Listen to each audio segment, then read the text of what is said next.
Alright, so we now move on to angles that are going to be greater than 360 degrees or 2 pi radians. And for these angles, we're going to have to find the principal angle. And the definition of our principal angle is going to be an angle that's less than 360 or 2 pi radians that ends up being coterminal with our given angle. Now, by convention, this principal angle is usually going to be a positive angle, and we want to use this principal angle to evaluate our function. So by finding our principal angle, we'll then be able to find our reference angle. And the definition of our reference angle, like we saw previously, is the acute angle that is going to be formed with the horizontal. So let's look at an example of this. So we can deal with degrees, with radians. Either way, we're still going to be able to get a principal angle, and we'll be able to get our reference angle. So for a rotation of 580 degrees, if we were to just put this into perspective and ask ourselves, okay, well, how many turns am I doing? Well, I know that one turn in my circle will be 360.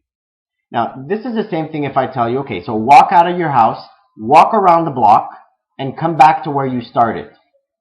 Did you actually go anywhere? Like, essentially, you start at the same place and you end at the same place. And that's what's happening with our circle. You're going through a rotation of 360 degrees, but it's almost as though you never really did any rotation.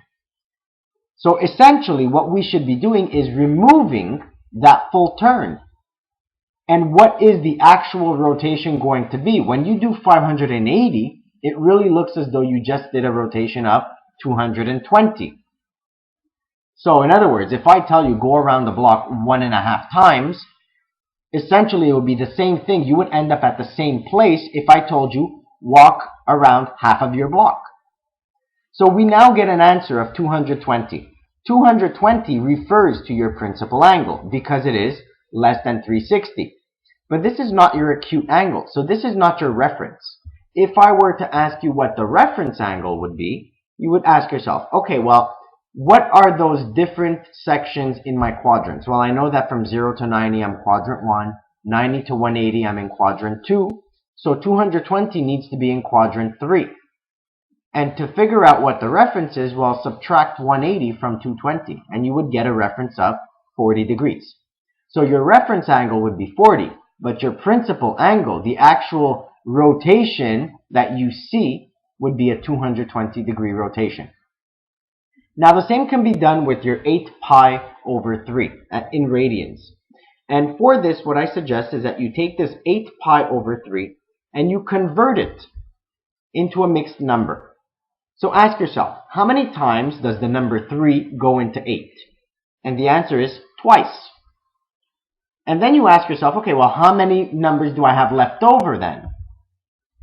2 pi over 3. Now, this is a fraction. So 8 divided by 3, you would get 2. And how many are left over? 2 over 3. And if you remember back in easier, simpler math, we used to go back into our fraction by multiplying the 2 and the 3 and then adding the numerator. So 2 times 3 would be 6 plus 2 is 8 pi over 3. So this 2 that's in the front of my fraction is really representing pi's. So what did we say 2 pi was in a circle? Well, 2 pi represents one rotation. So essentially, just like I could have removed 360 degrees because that was one rotation, I can also remove 2 pi because that is also one rotation. And if I remove 2 pi, I would be left with 2 pi over 3. So in this case, 2 pi over 3 represents my principal angle. Now just for the fun of it, let's find the reference angle. Well, if 2 pi over 3 is your principal, well then we say, okay, if you have a denominator of 3, what would be your reference angle? I know that it needs to be 60 degrees. And in what quadrant would that be? Well, 2 over 3 is just a little bit smaller than a whole pi. So that means I'm in quadrant 2 because I'm almost as big as pi, but not exactly.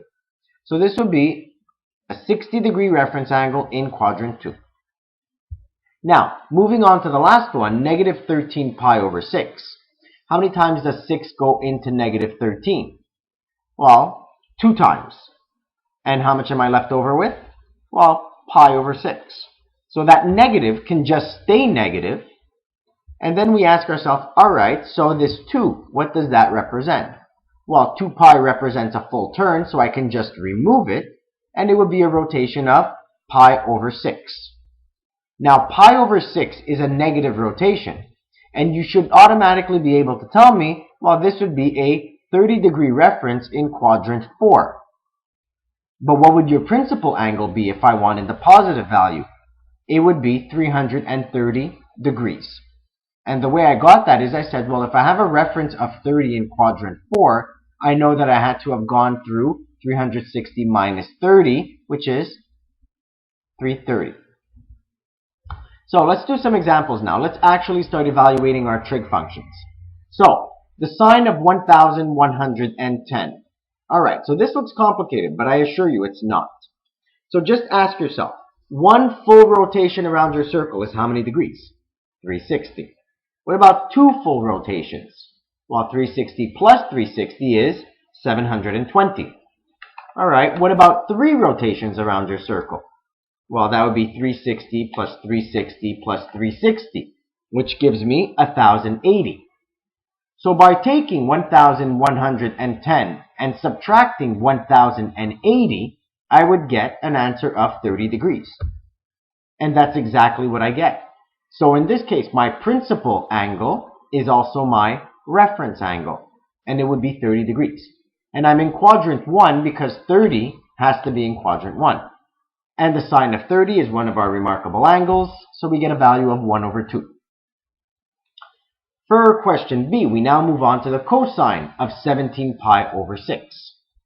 So for this question, ask yourself, how can I change 17 pi over 6 into a mixed number?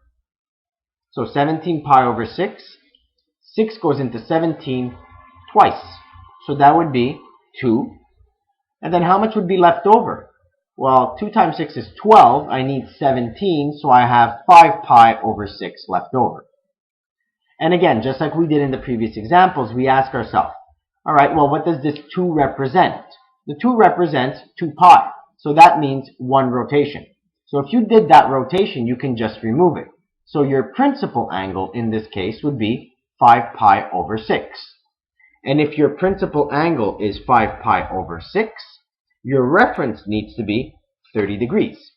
But which quadrant are you in? Well, again, 5 pi over 6 is just close to being a full pi, which means you need to be in quadrant 2. So this would be the cosine of 30 degrees in quadrant 2. And we know that the cosine in quadrant 2 is going to be negative, so we get an answer that's negative root 3 over 2. All right, for the next one, we get the sine of negative 22 pi over 3. So ask ourselves, how many times does 3 go into the number 22? And we get 7. Okay, we have a little bit of an issue now. We've only dealt with 2's, or even numbers, up to now. And we said that 2 pi represents 1 turn. Well, what would 2 turns represent? 4 pi. What about 3 turns? 6 pi. So if ever you get an even number, you can just remove it automatically. But if you get an odd number, you now need to subtract the biggest even number right below it. So what's the biggest even number right below a 7? It will be a 6. So that means we can rewrite this as the sine of negative 1 pi over 3. All right, now some of you are going to say, okay, but I still don't get it. Now what do I do? Well, you can actually rewrite this in another way because we know how to write this already in another way. So 1 times 3 would be 3, plus 1 in our numerator gives us 4 over 3. And because we had a negative, we keep that negative. So in other words, you're going through a rotation of negative 4 pi over 3.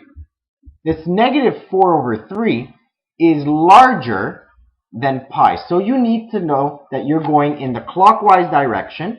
So you're going through quadrant 4, quadrant 3, and because you're just a little bit larger than pi, you're ending up in quadrant 2. And because you have a denominator of 3, you have a reference of 60 degrees in quadrant 2. And the sine of 60 in quadrant 2 is root 3 over 2.